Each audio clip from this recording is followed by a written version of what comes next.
good, Cowboy Nation? You tuned into Repping the Star with Jason Sibley. Um, man, that was a disappointing loss. That one hurts. That one stings a little bit. It's almost like the Super Bowl for us. Dallas fans, we dislike Philly, and Philly dislikes us. So I knew it was going to be a heavyweight matchup that we were going to face today. But I didn't think it was going to be a blowout on both sides. I felt like both teams were going to show up and play, and that's what they did. I felt like it was a competitive game until after halftime. Once third quarter came into play, a lot of stuff happened.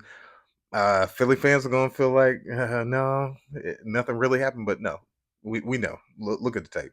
It seemed like it was a flag day once we hit third quarter. So, we went into halftime 17-14. But things just shifted. Now, before I get into reasons why I feel like we lost this game, I have to give some few bright spots. One of the bright spots I would want to go over is Dak Prescott throwing for 374 yards, three touchdowns, no turnovers. I know Dak gets a lot of hate and slack from the media and to be quite honestly, Dallas Cowboy fans, like we crucify this man every single week. But if it wasn't for Dak, I feel like he was the reason why we stayed in this game by using his legs, extending plays, making the right reads. I mean, Dak balled out. You compare his stats to other QBs over the league, I guarantee you they not on the same level. So Dak played a good game. I don't really put this loss on him.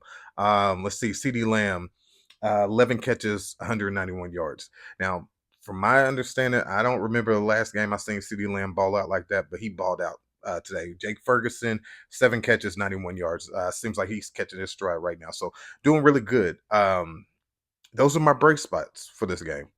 Not so bright spots. The officials. I mean, I'm be honest with you. I hate to put it on the officials, but like sometimes you just got to let two teams go head to head and say, hey, you know what? Whoever has the most points at the end of the game, they just win the game. Like there was, I think back to the call or the no call against CD Lamb where he's running up the sideline on a go route and his arms literally being pulled back behind him. Not one single flag was thrown. We passed it to Ferguson. He dropped it. It would have been a first down, but that basically that series stalled.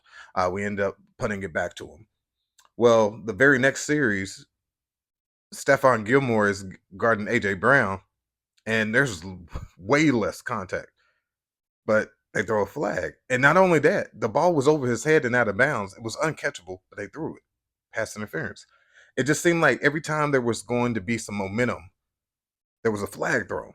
And I have my own theory on why I feel like Philly is getting a lot of flags this season. Because it didn't just start with this game. It's look at last week with Washington, look at the weeks before. Philly's getting some flags, and it's like some of these are mystery flags. Now, granted, I feel like we still could have won at the end. I feel like it was bad clock management by Mike McCartney. I feel like some of the calls towards the end. Now, granted, that one play where Bradbury is literally tackling Jalen Tolbert, not one single flag.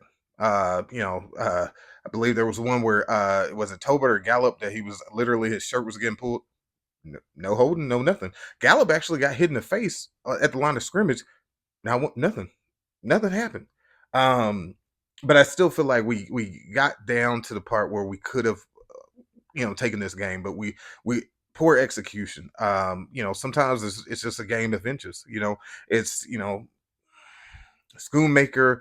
I thought he had it. I thought his shin was down in the end zone, but when they played it back, they made the right call. You didn't make the touchdown. Dak stepping out on a 2-point conversion. You didn't make it. But I feel like we should never have put ourselves in that situation where we relied on calls being called in our favor just to win the game. Red zone is still an issue for us, but I still felt like even going down 23-28, Cowboys still, there was some promise, but there's a lot to be worked on. So that's my take this week for Philly and Cowboys. I'm gonna go and sulk for a little bit, but we'll be back with you this week as we preview the Cowboys and Giants. Peace out, y'all.